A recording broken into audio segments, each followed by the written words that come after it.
IDFC first bank की बात कर रहा हूँ, ये भी 50 रुपीज़ के रेट पे चल रहा है और आपके दिमाग में भी कंफ्यूजन आ रही होगी कि आईडीएफसी 43 के लेवल पे चल रहा है, क्या मैं बेच दूँ इस शेयर को? नहीं, वो आईडीएफसी शेयर अलग है, आईडीएफसी फर्स्ट बैंक अलग है। और एमडी और सीईओ जो है वैद्यनाथन जी हैं और इन्होंने अपने कुछ शेयर बेचे थे 27 मिलियन शेयर्स के आसपास में। तो यहाँ पे उसका कुछ बताया गया कि किस वजह से उन्होंने बेचे थे 58 करोड़ के आसपास में। अगर आप लोग को नहीं बताया तो इन्होंने उस टाइम पे 18 या 20 रुपए के लेवल पे तब इसे बेचा था मार्च के टाइम में। और रीजन ये बताया था कि जो कोरोना में इन पे जो पेंडेमिक आया तो उसको रिसॉल्व करने के लिए उन्होंने ये शेयर बेचे थे, तो ये मेन रीजन बताया।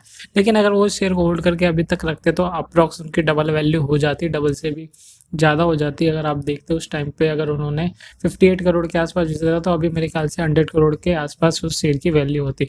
चलिए जो भी किया हो, लेकिन अब भी आपको क्या करना है, अगर आप इस शेयर के अंदर में हैं और सोच रहे हैं कि लॉन्ग टाइम के विजन से मैं इसे रखूँ तो कहाँ पे मैं कितने टाइम तक के लिए सोच सकता हूँ, ये तो एमडी को भी नहीं पता था। अगर उसको खुद ही पता रहता तो वो नहीं बेचता। और वैद्यनाथन जी को मैंने दिल से रिस्पेक्ट है, उनका इंटरव्यू मैंने देखा था।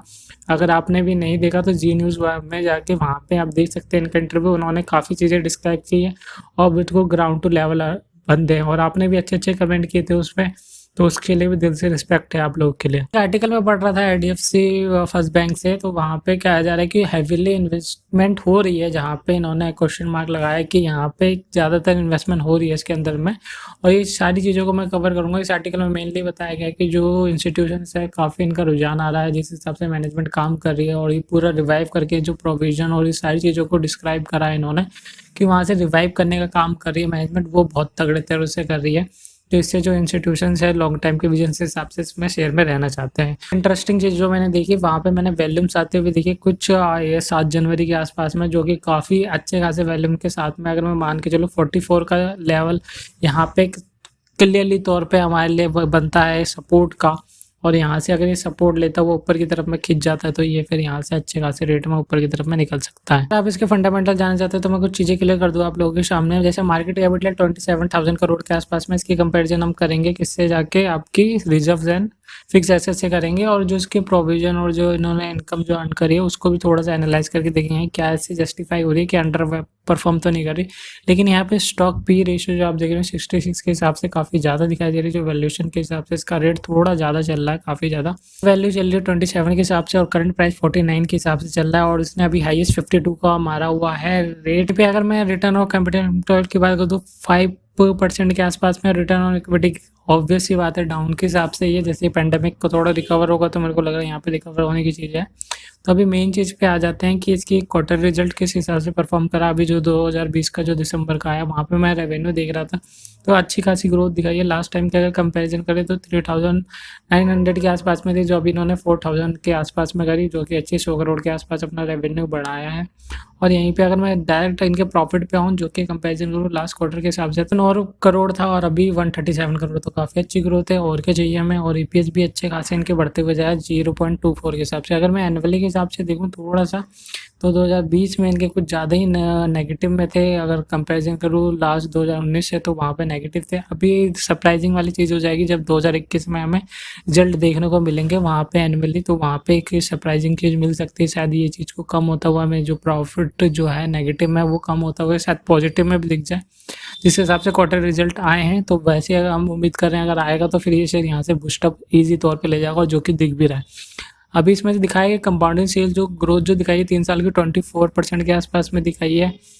और स्टॉक प्राइस जो CRG बताया गया उसका भी 1 साल में 19% के आसपास बताया, जो 1 साल में आपने देखा काफ़ी 18-20 रुपये के आसपास जो शेयर था वो भी 50 के आसपास में, तो अच्छा खासा इसने रिटर्न दे दिया है वहाँ से। शेयर कैपिटल जो है इसकी 3,399 करोड़ के एवज में इन्होंने अर्न करे हैं 2017 में 11,000 करोड़ के आसपास में। वहीं 2020 में आप देखेंगे 4,810 करोड़ के हिसाब से इन्होंने करे हैं अपनी कैपिटल, शेयर कैपिटल पर 10,540। मुझे लग रहा है यहाँ पे जो प्रोविजंस है वो सारी चीज़ों को रिसॉल्व करने के लिए उन्होंने यहाँ से ज़रूर निकाला होगा, तो वो सेटलमेंट के लिए ठीक रहता है। लेकिन बोरिंग्स भी देखेंगे अगर कंपैरिजन करें 2019 में तो वो भी कम हुई है।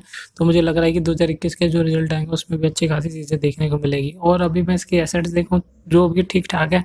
लेकिन मान के चल सकते हैं अगर इस रेट पे अगर ये है तो अगर कुछ टाइम तक के लिए और ये परफ़ॉर्म करता है तो ये लॉन्ग टाइम के हिसाब से आपको अच्छा रिटर्न बना के देगा। क्योंकि होल्डिंग पैटर्न पे आऊँ तो मुझे एक सुंदर सी चीज़ देखने को मिलती है जो कि अगर मैं बात करूँ दिसंबर 2020 की, तो वहाँ पे कुछ स्टेक बढ़े हैं एफएफआईज़ के भी, डीआईज़ के भी।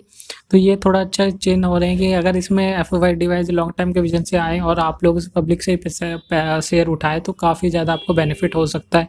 ऊपर की तरफ को शेयर को ले जा सकता है इजी तौर पे, जो कि अभी 50 के लेवल पर, तो जस्टिफाई मैं करता हूँ कि 60 के लेवल को भी आ सकता है। अगर मार्च के बाद की अगर मैं बात करूँ तो वहाँ से आपको मैं मान के चलता हूँ 10 से 20% का रिटर्न मिल सकता है मार्च के आसपास, या मार्च के बाद अप्रैल के आसपास मान सकता हूँ।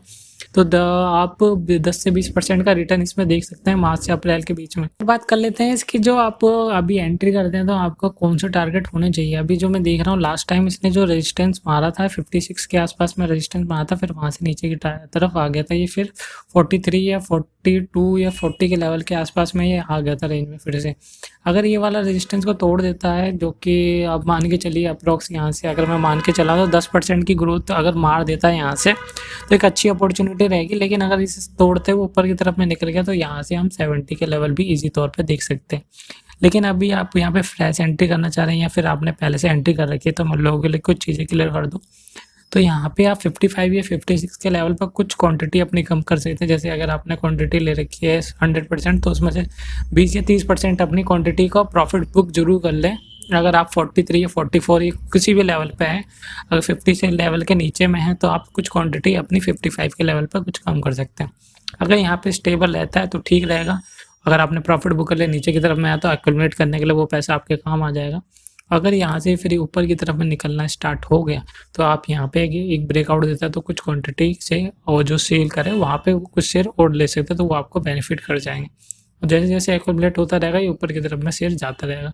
और जैसे ही अगर यहाँ पे अगर स्टेबल रह गया 56 के लेवल पे, तो यहाँ पे मेरी ये राय रहेगी कि यहाँ पे हर डिप में बाय करते हुए चल सकते हैं और अपना जो अगला टारगेट बना सकते हैं 70 के लेवल पर बना सकते हैं। तो मैं कह रहा था कि मार्च और अप्रैल के आसपास में कुछ ये आपको 10 से 20% का रिटर्न मिल सकता है अगर आप 50 के लेवल पे आप अभी एंट्री करते हैं।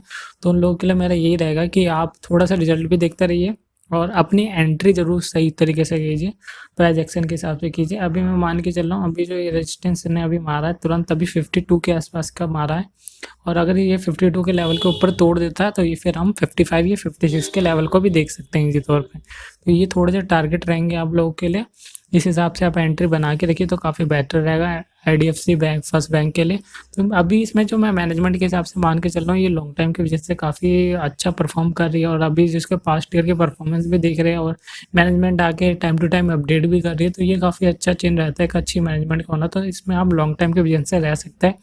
और वैद्यनाथन जी के बारे में जितनी तारीफ करूँ वो उतनी कम है। वो कहता दोस्तों आपको अगर इसमें कुछ समझ में नहीं आया या मुझसे कोई चीज़ छूट गई तो कमेंट में जरूर बताइएगा। अगर वीडियो पसंद आई तो इसे लाइक करके जरूर जाइएगा और नए चैनल पर सब्सक्राइब करके जाइए। मैं मिलता हूँ आपसे नेक्स्ट वीडियो में।